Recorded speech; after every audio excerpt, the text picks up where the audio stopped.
제가 신학교 다닐 때 여러 수업 가운데 캐리그마와 교의학이라는 수업이 있었습니다. 캐리그마와 교의학. 캐리그마라는 말이 좀 생소할 것 같은데 캐리그마라는 것은 설교, 선포 이런 뜻입니다. 그리고 교의학이라는 것은 기독교 교리를 말하는 거예요. 이 수업은 기독교적인 설교란 무엇인가, 어떻게 기독교적인 설교를 할 것인가, 이걸 생각하고 연구하는 수업이었죠. 사실 그때나 지금이나 목사님들의 모든 관심은 설교입니다. 하나님 말씀을 잘 전할 수 있기를 바라고, 또 듣는 성도들이 하나님 말씀 전한 것들을 은혜롭게 잘 받아서 풍성한 삶을 살기를 원하는 것, 목사의 관심은 설교에 있고, 그래서 저도 이 수업에 들어가서 정말로 열심히 최선을 다해서 공부했던 기억이 있습니다. 근데 한 번은 수업 시간에 교수님이 어느 인터넷에 실린 기사 하나를 프린트아웃 해오셔서 함께 수업하는 목사님들과 이렇게 나누면서 그 내용을 가지고 토론한 적이 있었습니다. 무슨 내용이었냐면, 한 학생이 고등학교를 졸업하고 모 대학교의 체육과에 수석으로 당당하게 입학을 했습니다. 그런데 이 학생이 학교 오리엔테이션, 입학하기 전에 실시하는 학교 오리엔테이션에 다녀와서 학교를 그만두겠다고 집에서 선언한 거예요. 왜 포기를 했고, 또 포기함으로 인해서 가정에서 일어난 여러 갈등들, 또 그러지 말고 그냥 다녀라, 등록을 권유하는 부모님과의 인터뷰, 이런 내용의 기사였던 거죠. 현 대학 문화의 쇠퇴를 고발하는 성격의 기사였던 겁니다. 이 학생의 아버지는 목사님이시면서 또 신학교에서 가르치시는 교수님이셨는데, 아이가 평소에 공부도 잘하고 또 운동도 좋아하고 또 잘해서 아이가 원하는 대로 체육과에 진학하는 것들을 허락해 줬어요. 이 아이는 본인이 원하는 대로 체육과에 들어가서 이제 자신의 꿈을 펼치려고 생각을 했던 겁니다. 그런데 그토록 원했던 체대에, 그것도 수석으로 당당하게 합격을 했는데, 그렇게 기대에 찬 대학 생활을 꿈꾸던 이 아이가 어느 날 갑자기 오리엔테이션에 다녀와서는 나는 등록을 안 하겠다, 재수할 겁니다, 재수해서 다른 공부하고 싶어요, 이런 얘기를 했기 때문에 가정이 완전히 뒤집어진 거죠. 깜짝 놀라고 굉장히 식구들이 당황하는 일이 벌어진 겁니다.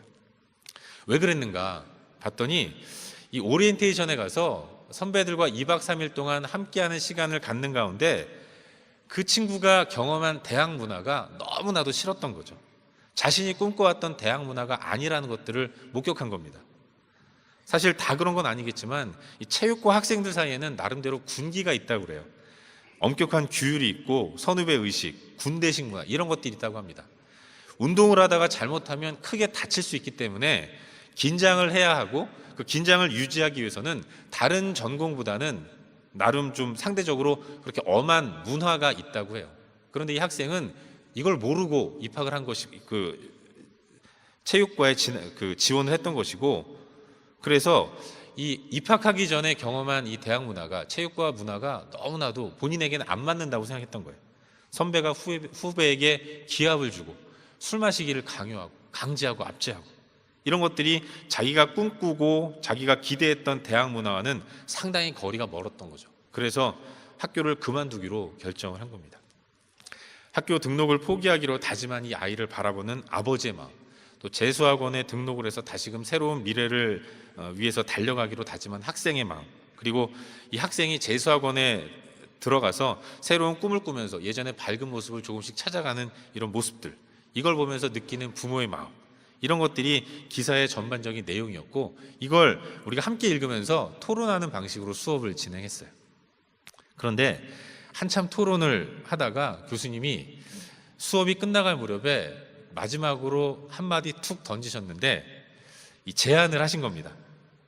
어떤 제안이냐면, 이 기사에 등장하는 인물들, 등록을 포기하고 재수학원을 다니는 그 학생, 그리고 그런 아이를 바라보는 아버지, 어머니, 이 가정이 우리가 사역하는 교회, 여러분이 사역하는 교회의 성도의 가정이라면 여러분은 어떤 본문을 가지고 어떻게 설교할 것입니까? 이걸 한번 생각해보고 다음 주에 만나서 그 설교문을 가지고 한번 토론해보자, 이런 제안을 하신 거예요. 그래서 목사님들은 이제 흩어져서 일주일 동안 그 가정을 생각하면서 여러 가지 본문을 묵상하는 가운데 설교문을 하나씩 갖고 와서 다음 주에 모였어요. 그리고 이제 수업을 한 겁니다. 어떤 목사님은 아버지, 어머니, 학생 이들의 어떤 심리 상태를 그 주제로 설교를 준비한 분도 계시고, 또 어떤 목사님은 이 오리엔테이션에서 벌어졌던 사건에 주목하면서 현대 문화의 동향, 모더니즘과 포스트 모더니즘의 충돌, 뭐 이런 거창한 그 제목을 가지고 설교를 준비하신 분도 계셨어요. 아무튼 아주 다양한 얘기와 생각들을 나누는 그런 좋은 시간이었습니다. 그런데 그날 그때 우리들의 그런 모든 얘기를, 토론하는 것들을 다 지켜보신 교수님이 마지막으로 한마디 툭 던지셨는데, 그 한마디 때문에 수업에 참여한 모든 목사님들이 깜짝 놀라고 내가 참 얼마나 부족한 설교자인가라는 것들을 깨닫게 됐어요. 굉장히 부끄럽게 우리를 만드셨습니다. 이런 말씀을 하셨어요. 지금 여러분이 생각하고 있는 본문과 설교 내용 가운데 예수 그리스도의 자리는 어디입니까? 여러분, 그렇지 않습니까? 설교라는 것이 목사가 자기 하고 싶은 말 전하는 게 아니잖아요. 설교라는 것은 살아계신 하나님이 당신의 백성들에게 전하고 싶으신 말씀을 목사가 기도하는 가운데 묵상하고 잘 준비해서 하나님 말씀을 대신 전하는 것인데, 그런데 그날 그때 그 시간에 수업에 참여한 모든 목사님들의 관심과 초점은 그런 예수 그리스도가 아니라 그 이외의 것들에 포커스가 맞춰져 있었다는 거죠. 자녀를 향한 안타까운 부모의 마음, 상처받은 학생의 마음, 죄 많은 이 세상의 문화, 새로운 길을 찾아 나서는 학생의 비전, 제기하고 도전하는 모습들, 이런 것에만 관심이 있었던 것이고, 이런 것들로만 설교의 주제를 삼았던 거예요. 사람이 중심이 되고 시대적인 상황들이 주인 노릇을 하고, 그래서 정작 설교의 주인이시고 설교의 주제이신 예수 그리스도는 온전히 인식하지 못하는 이런 부끄러운 모습들이 우리 가운데 있다는 것을 알게 된 겁니다. 이걸 깨닫게 되니까 우리 스스로도 많이 놀랐고 굉장히 부끄러운 마음이 들었던 겁니다. 완전히 핵심을 놓쳐버리고 본질을 잃어버린 이런 모습을 가지고 있었다는 것을 발견하게 된 거죠. 사랑하는 여러분, 사람이 다 그런 것 같습니다. 우리가 다 그래요. 사실 살면서 드는 생각이, 우린 그렇게 다 본질은 놓쳐버리고 본질 이외의 것에 목숨을 걸고 본질 아닌 것이 본질인 것처럼 생각하며 살아가는 경우가 얼마나 많은지 모른다는 거죠. 정작 붙들어야 할 핵심에 대해서는 관심이 없고 별로 중요하지 않은 이 비본질적인 것들 때문에 목숨을 거는 그런 어리석은 모습을 가지고 살아가는 경우가 굉장히 많다는 거예요. 가만히 보면 늘 그렇습니다. 여러분, 우리는 어딜 가느냐, 이건 별로 중요하지 않습니다. 뭘 타고 가느냐, 때로는 이걸 더 중요하게 생각한다는 거죠. 가족여행 가자 그러면 왜 가는지, 여행의 목적은 뭔지, 이런 것들에 대해서는 별로 신경 쓰지 않아요. 어디로 갈까, 숙소는 어디인가, 여기에만 온 관심을 갖고 있는 겁니다. 이걸 더 중요하게 생각한다는 거죠. 왜 하느냐, 이것보다는 뭘 하느냐, 여기에 더 많은 관심을 두는 모습, 그게 우리들의 모습은 아닌가, 그런 생각을 하게 되는 거예요. 본질을 항상 잃어버리고 살아가는 것이 오늘을 사는 우리들의 모습인 겁니다. 그런데 여러분, 이런 본질을 놓친 사람들의 전형이 바로 이스라엘 백성들이었어요. 그들은 하나님으로부터 율법을 받았고 율법의 그늘 아래서 살아가도록 이 땅의 수많은 민족들 가운데서 택함받고 부름받은 민족이었는데, 하지만 그들은 율법을 대하는 태도, 거기에 심각한 오해를 갖고 있었던 것이고, 그로 인해서 온전히 하나님을 제대로 섬기지 못하고 본질에서 벗어난 가운데 하나님을 섬기는 이런 잘못된 태도를 가지고 살았던 것입니다. 결국 그들은 이 하나님 말씀, 율법에 대한 오해로 인해서 잘못된 신앙생활을 했던 것이고, 그것이 이스라엘 전체를 아주 경직되고 여유가 없는, 불안에 떨게 만드는 아주 피곤한 신앙생활을 하게 만들었던 것입니다. 그리고 하나님을 잘못 섬김으로 인해서 결국 그들에게 돌아온 것은 핍박받고 또 결국 마지막에는 나라가 멸망하는 이런 비참한 최후를 맞이하게 되었다는 것이죠.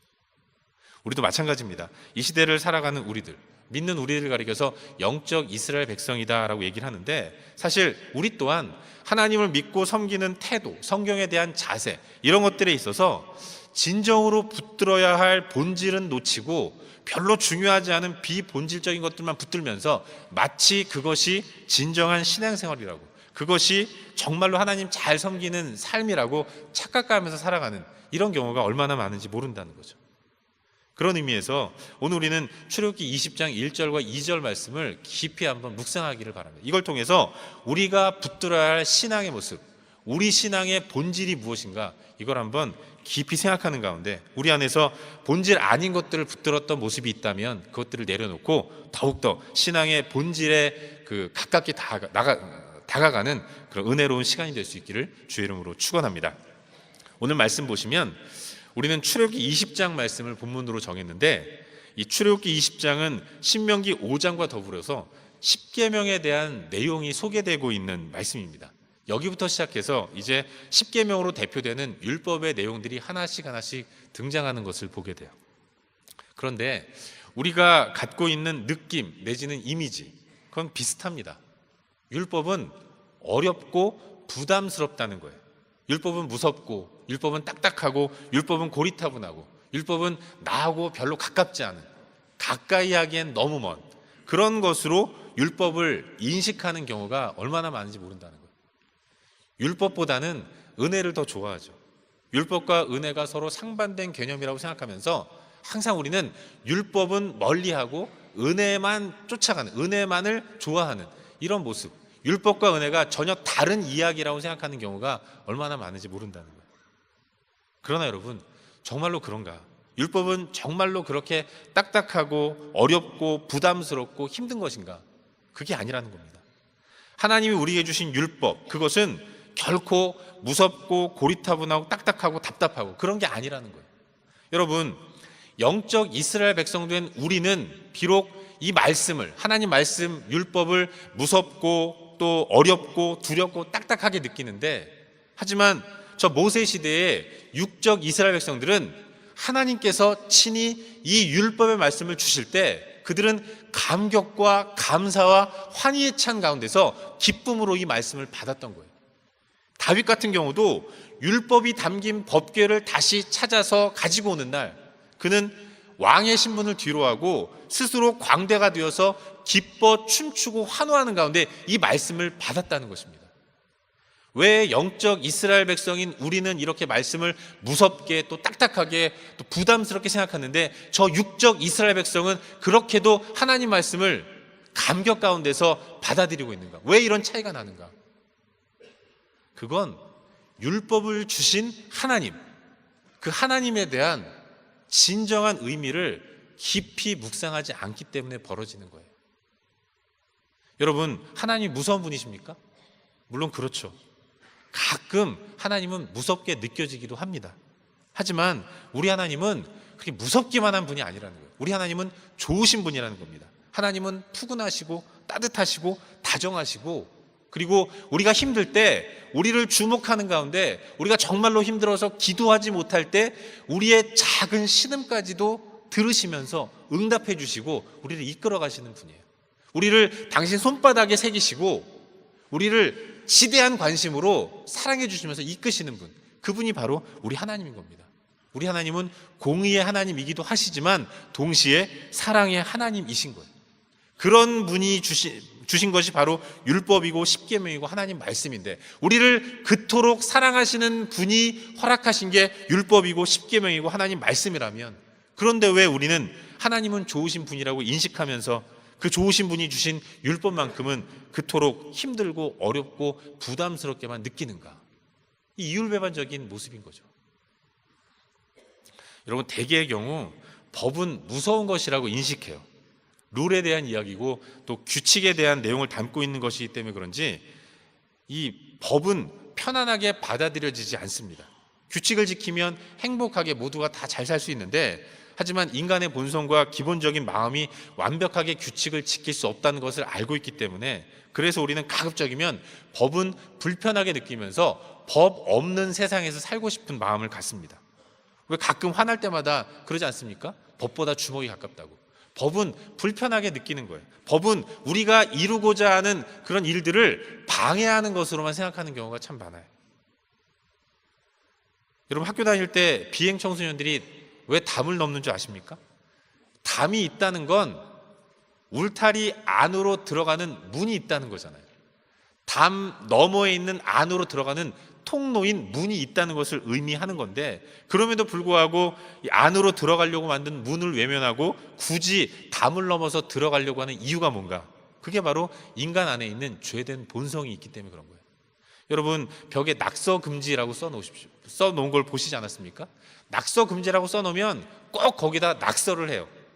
낙서하려는 생각이 없는 사람도 낙서 금지라는 글씨만 보면 왠지 모르게 나는 거기다 글씨를 쓰고 낙서를 해야 될 것 같은 이런 마음이 드는 겁니다. 그래서 이 낙서판을 하나 딱 붙여놓으면요, 어떻게 합니까? 낙서판 옆에다가 낙서를 하는 거예요. 그게 우리 인간의 연약한 죄성이고 연약한 모습인 거죠. 아무튼 율법을 대하는 우리의 태도도 마찬가지예요. 겉으로 드러나는 모습만 바라보니까 하나님 말씀이 그렇게도 힘들게 느껴지는 거죠. 이것도 해야 하고 저것도 해야 하고, 이것도 하지 말고 저것도 하지 말아야 하고, 그러다 보니까 이 말씀은 힘들다고 느끼는 겁니다. 그래서 지켜도 울면서 지켜요. 그리고 안 지키는 사람 보면 화가 나는 겁니다. 나는 이렇게 이 힘든 율법과 하나님 말씀을 지키려고 고군분투하는데 왜 저 사람은 저렇게 편안하게 사는가? 그러면서 그 사람을 정죄하죠. 또 그와 정반대의 일도 일어납니다.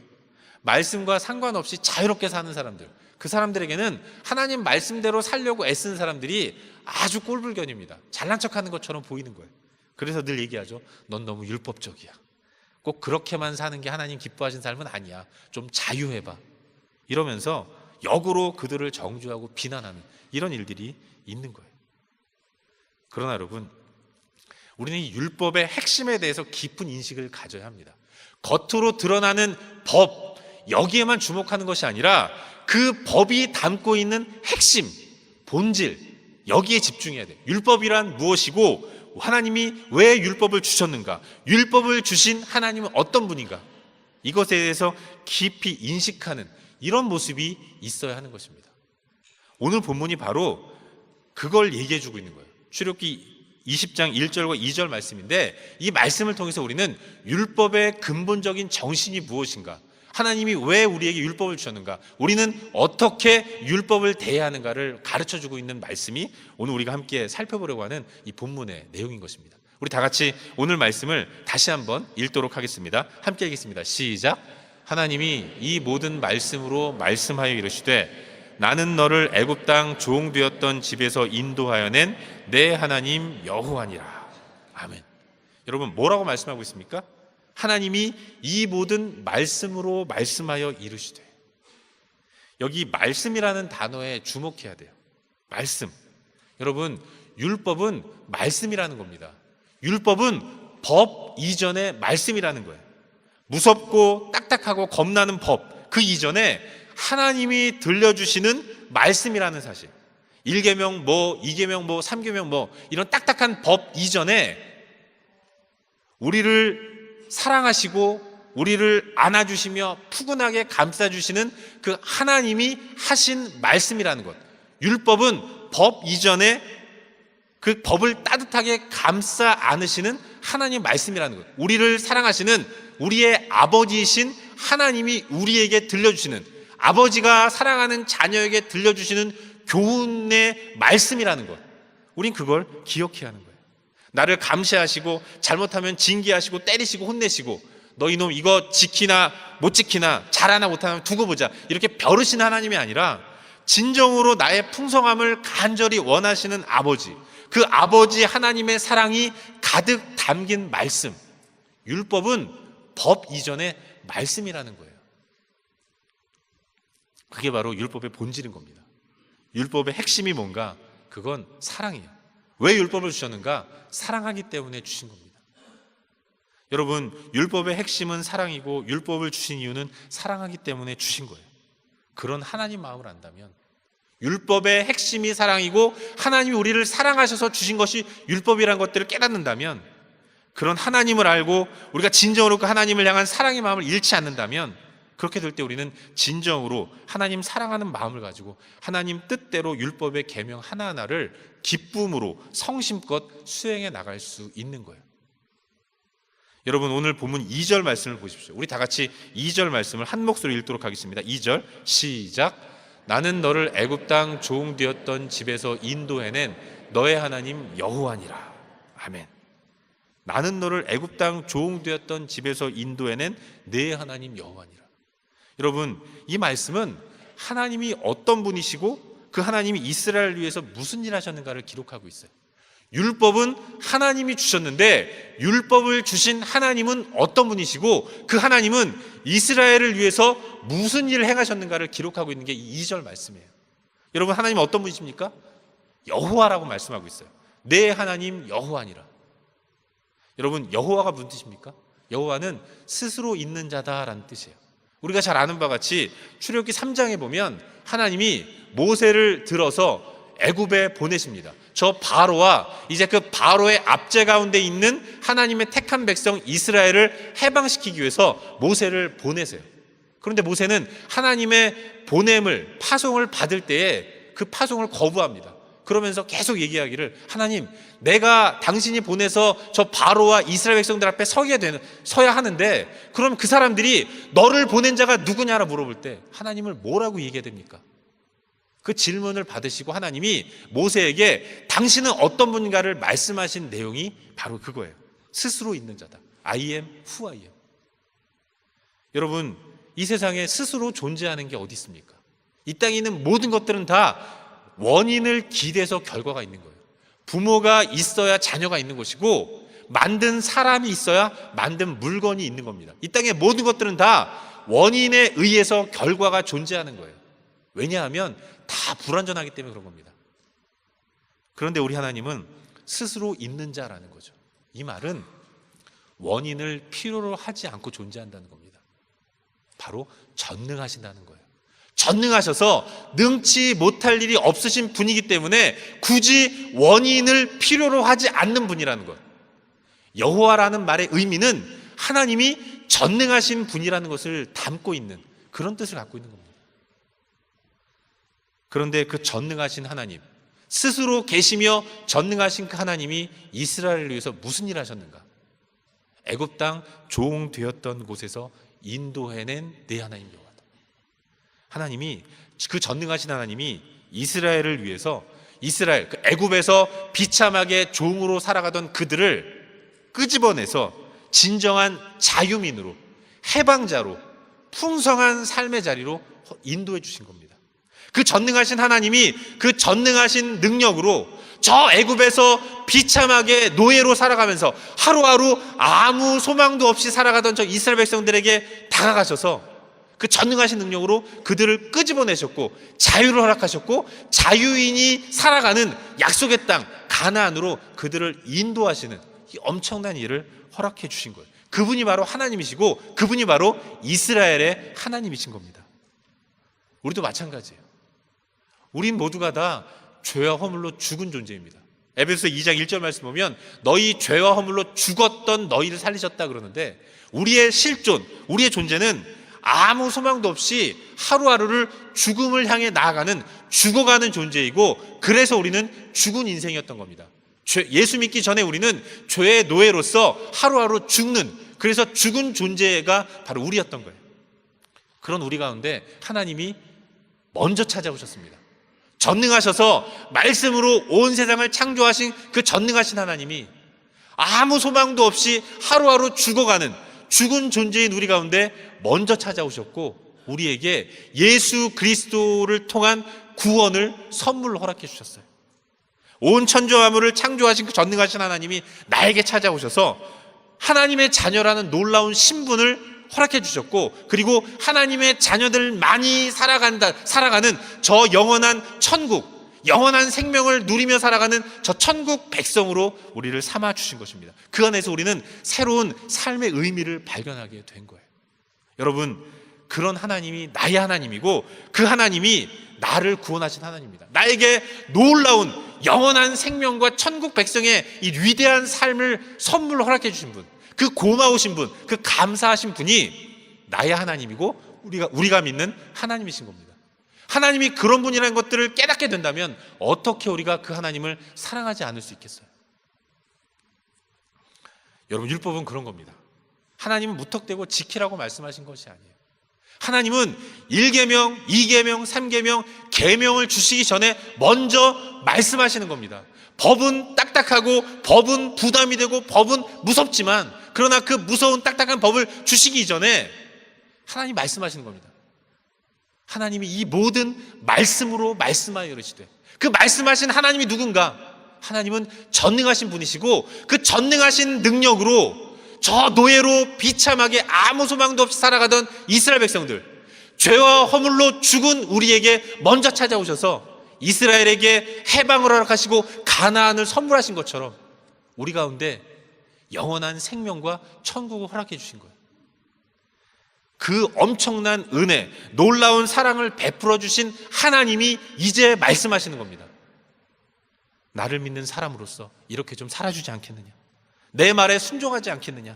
네가 이렇게 사는 것이 너의 삶에 가장 유익한 것이다. 이게 율법인 겁니다. 이게 하나님 말씀이고, 이게 율법의 핵심이고 하나님 말씀의 본질인 거예요. 하나님에 대한 감사의 마음, 하나님을 향한 사랑의 마음, 이게 열쇠이고, 그래서 율법의 본질은 사랑이라는 것, 우린 그걸 기억해야 하는 거예요. 하지만 그걸 잃어버린 채 하는 모든 신앙생활을 가리켜서 우리는 율법주의라고 말하는 겁니다. 이스라엘 백성들은 십계명을 받을 때, 모세가 저 시내산 위에서 영광된 하나님의 존전 앞에 서서 하나님께 십계명을 받을 때 그들은 말씀하시는 하나님에 대한 감격이 있었습니다. 구원해 주신 하나님, 해방을 허락하신 하나님, 약속의 땅으로 인도하신 하나님에 대한 감사와 감격의 마음을 가지고 그 하나님이 말씀하시는 모든 것들이 다 감사와 감격 가운데 받아들여졌던 거예요. 하지만 세대가 바뀌면서 가나안 세대가 지나가고, 출애굽 시대가 지나가고, 가나안 정복 세대가 지나가면서 2세대, 3세대, 4세대가 지나가면서 그들의 눈에는 율법을 있게 한 핵심은 사라지고 덩그러니 율법만 남았던 겁니다.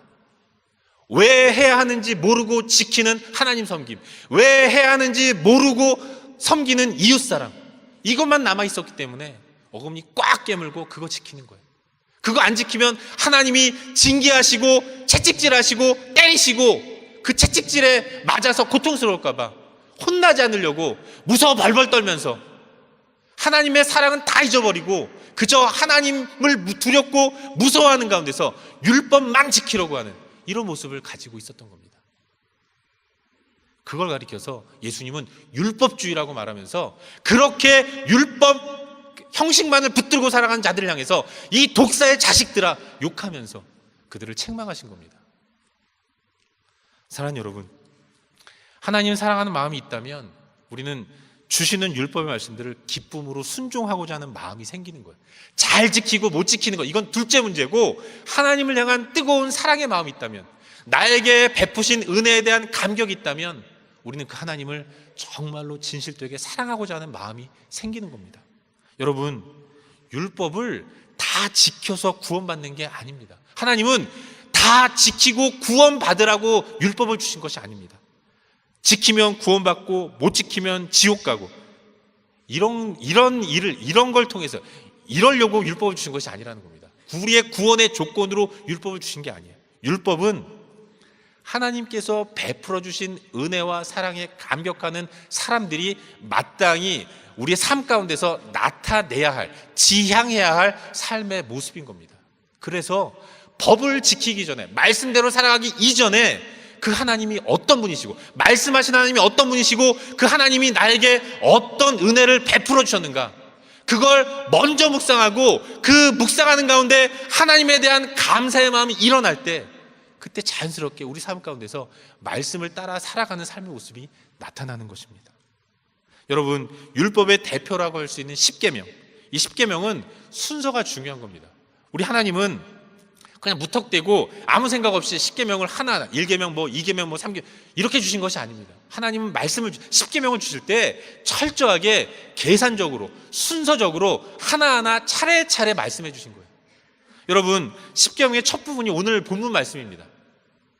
나는 너를 애굽 땅 종 되었던 집에서 인도해낸 너의 하나님 여호와다. 전능하신 하나님, 그 전능하신 하나님이 나를 위해서 행하신 그 위대한 일들에 대한 감사, 이것이 있을 때 그때 우리는 그 하나님을 사랑하는 마음으로 하나님께 충성할 수 있는 것이고 하나님이 원하시는 삶의 자리로 나아갈 수 있는 겁니다. 하나님이 나에게 베풀어 주신 은혜가 너무나도 크니까 그 하나님께 감사하는 마음으로 하나님 외에 다른 신 두지 않는 거예요. 우상 앞에 절하지 않는 것이고 하나님의 이름을 망령되이 일컫지 않는 가운데 주일을 거룩하게, 안식일을 거룩하게 지키는 겁니다.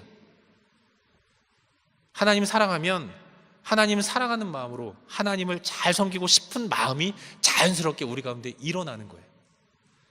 또한 그렇게 우리가 하나님을 잘 섬기는 가운데 하나님과 친밀한 교제의 삶이 회복될 때 그 하나님이 우리 가운데 풍성한 은혜를 베풀어 주셔서 하나님께서 허락하시는, 하나님께서 공급하시는 은혜를 가지고 우리가 만나는 이웃들을 사랑하면서 축복하면서 그들을 섬길 수 있게 되는 거예요. 내 힘으로는 안 됩니다.